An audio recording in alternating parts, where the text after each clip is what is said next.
இன்றைக்கி நம்ம என்ன செய்ய போகிறோன்னா கம்பு தோசை. அதுக்கு தேவையானது 1 டம்ளர் கம்பு ஊற வச்சுருக்கேன். ஊற வச்சு ஊறிச்சு நல்லா. அரிசி 1/2 டம்ளர். ரெண்டையும் மிக்ஸி ஜாரில் போட்டு அரைக்கலாம். அதுக்கு முன்னாடி கொஞ்சோண்டு எடுத்து சாப்பிட்டுக்கலாம். நல்லா ஊறிச்சா? வெறும் கம்பே சூப்பர் டேஸ்ட்டு.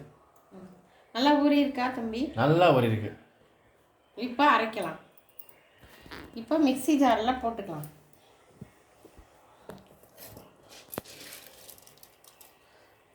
கம்பை எடுத்து ஃபஸ்ட்டு ஜாரில் போட்டுக்குவோம்.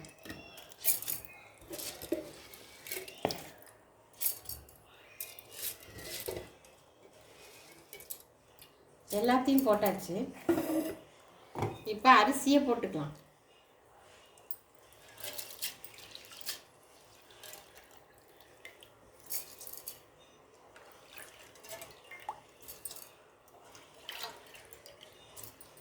அரிசியும் போட்டாச்சு. போய் அரைச்சிட்டு வந்துடலாம். இப்போ அரைச்சிக்கலாம்.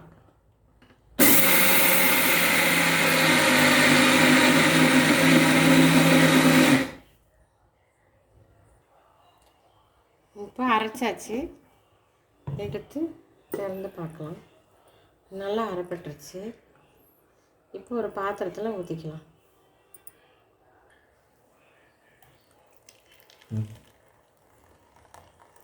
பாத்திரத்தில் ஊற்றியாச்சு.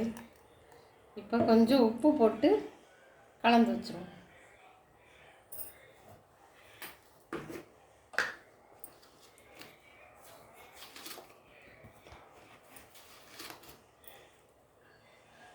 உப்பு போட்டு அளவான உப்பு போதும். அளவான உப்பு போட்டு கலந்து வச்சிருவோம். ஒரு 5 நிமிஷம் ஆகட்டும். உப்பு பிடிக்கட்டும்.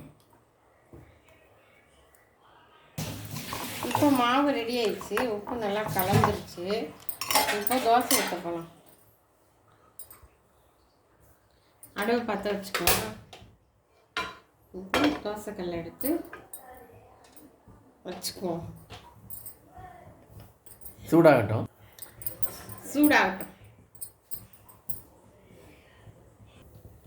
இப்போ தோசைக்கல் காஞ்சிருச்சு. இப்போ மாவு எடுத்து ஒரு கரண்டி மாவு எடுத்து தோசைக்கல்லாம் ஊற்றிக்கலாம்.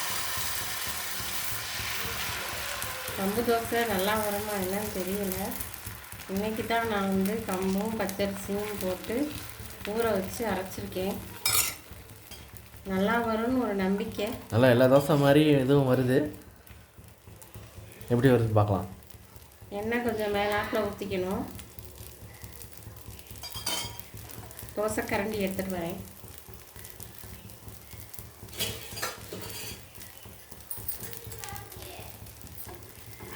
பரவாயில்ல, நல்லா வருது. சூப்பர். வேறு ஒன்றுமே இல்லை. இதில் கம்பு ஊற வச்சுருக்கேன். 1 டம்ளர் கம்பு, 1/2 டம்ளர் பச்சரிசி ஊற வச்சு உப்பு போட்டு ஆட்டி மிக்சியில் போட்டு அரைச்சிருக்கோம். அவ்வளோதான். நல்லா தான் வருது கம்பு தோசை. நல்லா இருக்கு. இதுக்கு வெங்காய சட்னி. அது வெங்காய சட்னின்னு நம்ம சொல்ல மாட்டோம். நம்ம மிளகா சட்னின்னு தான் அதை சொல்லுவோம். மிளகா சட்னி வச்சு சாப்பிட்டா நல்லாயிருக்கும்.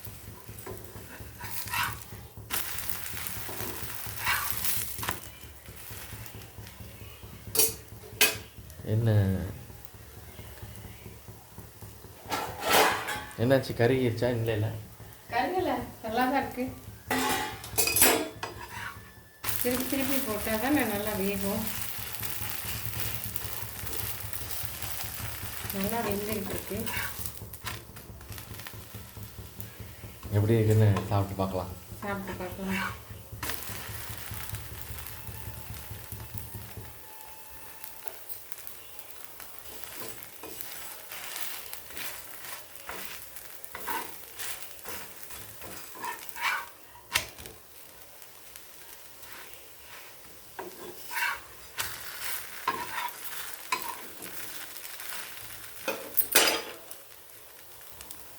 கொஞ்சம் நேரம் அப்படியே விட்டுருவோம், வேகட்டும்.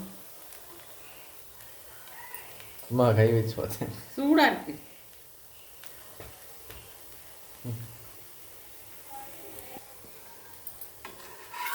தோசை வெந்துருச்சு. எடுத்து இப்போ ஒரு தட்டில் வச்சுக்கலாம். வச்சுட்டு மிளகாய் சட்னி வச்சுருக்கேன். இதை எடுத்து சாப்பிட்டு பாருப்பா. சும்மாவே சாப்பிட்டு பார்ப்பான். சுடுது பயங்கரமாக. சூடாக இருக்குது, பார்த்து சாப்பிடுங்க.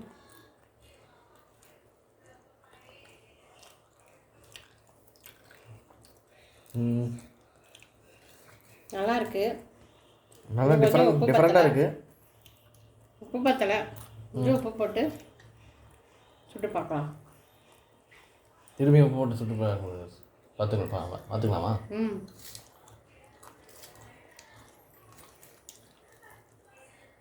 இதுவே சட்னி தொட்டு சாப்பிட்டா நல்லா இருக்கும். இது சும்மாவே சூப்பராக இருக்குது. கோதுமை தோசை மாதிரி இருக்குது. நல்லா இருக்கும், சூப்பராக இருக்குது. நல்லா இருக்கு. நீங்களும் செஞ்சு பார்க்கலாம். இன்னும் நம்ம ஒரு 2 தோசை நம்ம சுட்டு காமிப்போம்.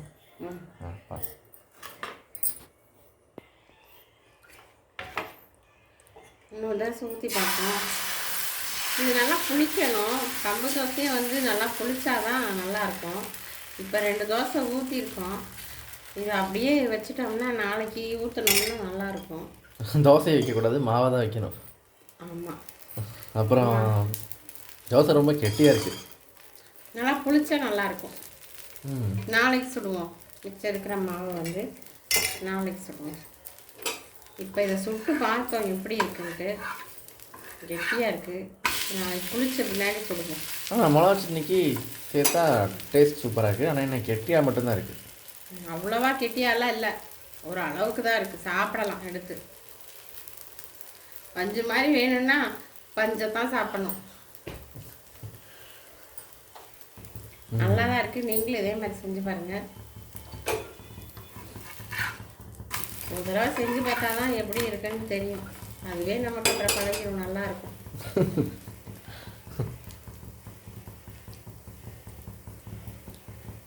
எவ்வளோ நேரம் ஆகும் வேக இருக்குது? அவ்வளோதான். ஒரு 2 நிமிஷம் திருப்பி போட்டு எடுத்தோம்னா வெந்துடும்.